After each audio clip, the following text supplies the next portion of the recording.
Aquaman is the king of Atlantis and a superhero who is kind of looked down upon in media and constantly being depicted as being weak.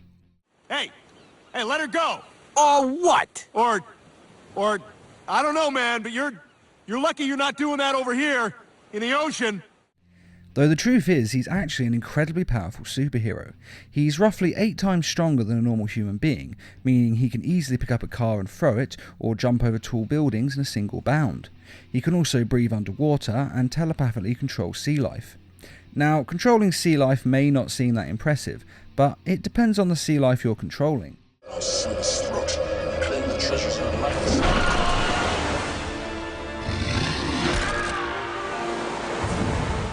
As in the game Injustice: Gods Among Us, Aquaman controls an army of gigantic sea creatures that are so powerful they give the Justice League a run for their money. And with Khal Drogo playing him in the new Justice League movie and his own solo Aquaman movie, then perhaps people will finally see how powerful he is. Now, Aquaman, whose real name is Arthur Curry, has several different origins, with some big and some small differences to them. But this video is going to focus on the origin story told in the animated movie Justice League: Throne of Atlantis. We're first introduced to Arthur soon after his father has died. He's getting drunk in a bar and dealing with the loss of a loved one. Arthur is talking to a lobster. He's not actually using his telepathic abilities to talk to it, but is just venting his problems aloud, and the lobster happens to be there, so he's talking to it. Kind of in the same way that someone would talk to their pet, or to an inanimate object. For example, if I drop my phone, I'll go, "Oh, sorry," and then pick up the phone. Even though I know the phone can't hear me, I still say sorry because I don't want to hurt its feelings. But anyway, Arthur is still talking to the lobster when it's pulled out of the water by the cook, as someone is about to eat it for their dinner. Arthur is against this, more because he's drunk than anything else, and a bar fight breaks out with the man who wants to eat the lobster, and he and his friends gang up on Arthur Curry. The fight goes outside, and of course having superpowers kind of makes this an unfair fight. Though when one of them tries to stab Arthur in the chest with a knife, well, you kind of don't mind the fact they're getting beaten up after that. Arthur's skin is of course knife-proof and almost bulletproof. This combined with his super strength means he beats up the group with relative ease, considering the fact that he's very drunk. It's also worth stating that Arthur doesn't know why or how he has his super strength and his other superpowers. But nonetheless, they allow him to win the fight, and so he sets the lobster free in the ocean and heads back home. Meanwhile, in Atlantis, the Queen is dealing with a political issue with the surface world. Namely, her son, Prince Orm, has attacked a nuclear submarine that belongs to America and stolen some of the missiles. The Navy wants their missiles back, and I want to know what happened. I'll boom down there and check it out myself. This is just one of many instances over the years where the surface world and Atlantis have either been at odds with one another or just come into contact with one another.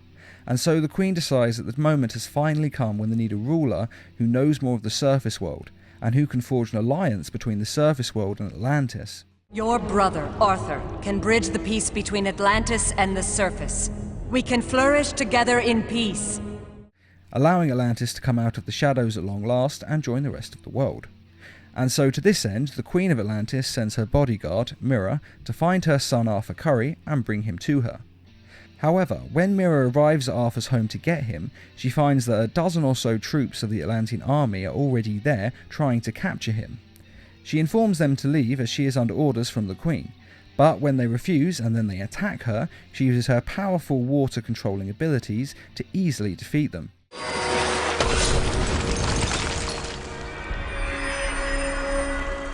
She then takes Arthur to another location and fills him in on the fact that the Queen of Atlantis has sent for him and that the Queen is his mother.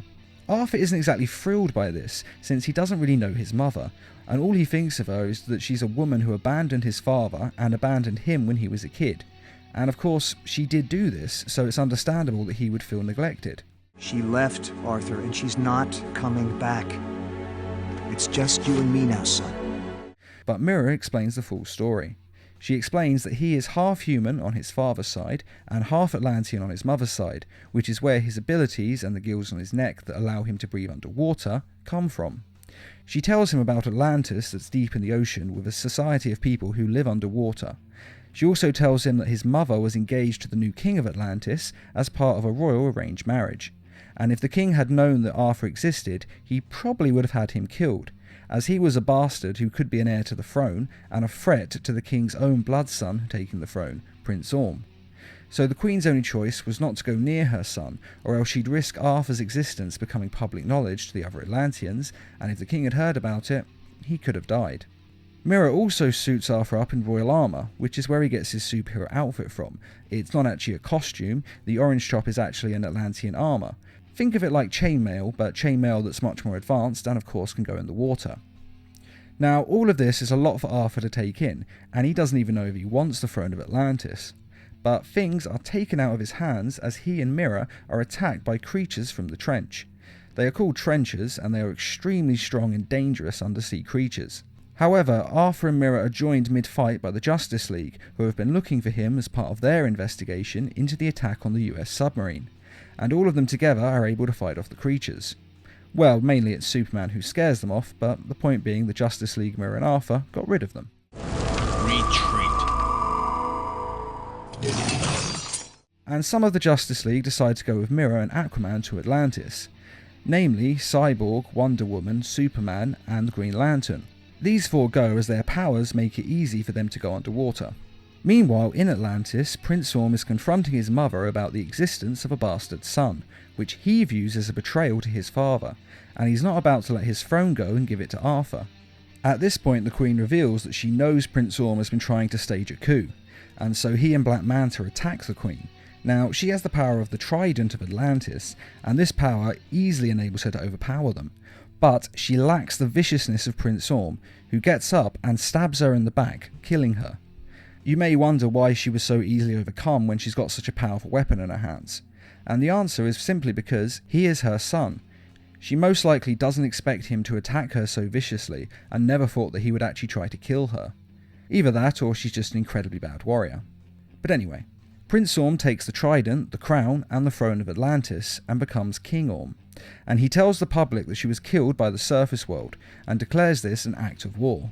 Now shortly after this, Arthur, Mira and the Justice League arrive in Atlantis, and they discover that the Queen is dead.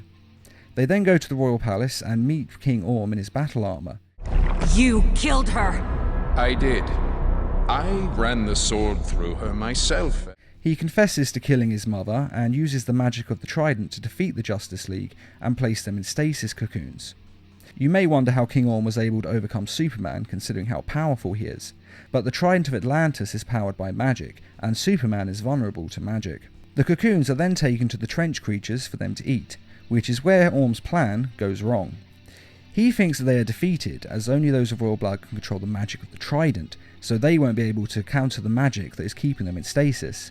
But he forgets that Aquaman is half royal, and so he can control the magic, and he uses this control to break free of his cocoon and then frees the others, with the help of a whale whom he telepathically controls. Mira, Arthur and the Justice League then head to where the Atlantean forces are attacking the surface world in order to stop Orm's army and hopefully stop this war between Atlantis and the surface world before it goes too far. A bloody fight ensues that almost kills Cyborg.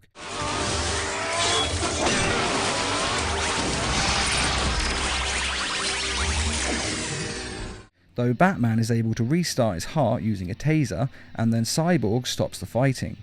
The reason for this is that Cyborg is able to project his memories. Anything that he sees is recorded in his cybernetic brain and can be played back at a later date. So he plays back Prince Orm's confession of killing his mother to the entire Atlantean army. The army then turn on Orm as he committed an act of treason and killed their beloved queen. With Orm's treason exposed, he is defeated and taken to prison, and Arthur Curry is able to step in, take the Trident, and become the new king of Atlantis. And his first act is to order the Atlantean army back to Atlantis.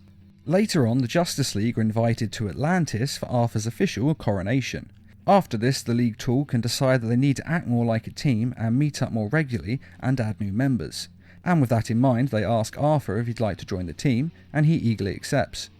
They also decide that he's going to need a code name, and since everyone on the internet is calling him Aquaman, a name which he actually hates, they decide to call him Aquaman. And that is the origin of Aquaman. So although he is looked down upon a lot in media, he is actually a pretty interesting character, and if you get the chance, I'd fully recommend reading his solo comic, because it's actually a really good read. And it'll be interesting to see what changes are made to this origin in the live action movies.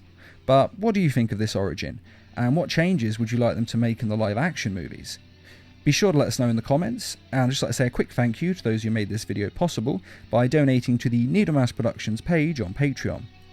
Patreon is a crowdfunding site that is helping us to bring you more videos each week and to raise funds for adapting comic book stories into short animated films. If you're interested in donating or just want to find out more, a link is in this video's description. And as always, thanks for watching, and feel free to subscribe, share, like, and comment.